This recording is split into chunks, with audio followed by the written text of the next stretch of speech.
बाबा यो पटना के सड़िया मांगाए दियो। सड़िया बड़ा सुंदर यो बाबा यो पटना के सड़िया मांगाए दियो।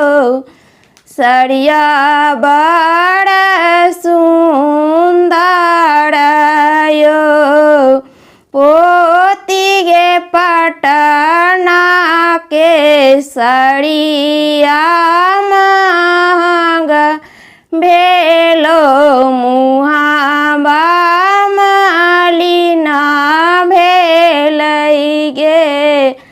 पोती गे पटना के सड़िया महंगा भेलै मुहाबा मालिना भेलै गे।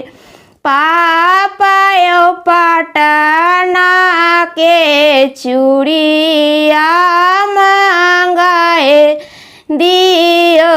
चूड़िया बड़ा सुंदर यो पापा यो पटना के चूड़िया मांगाए दियो।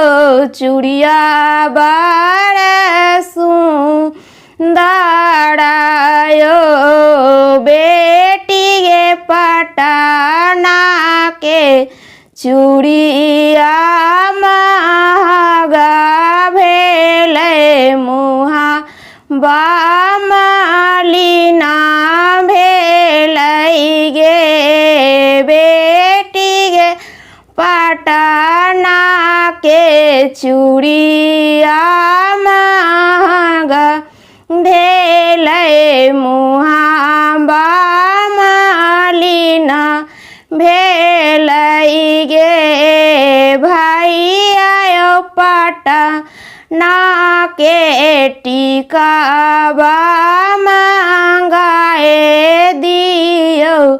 टिकवा बड़ा सुंदर यो बहिनी गे पटना के टिकवा महंगा भेलै मुहाबा मालिना भेलै गे।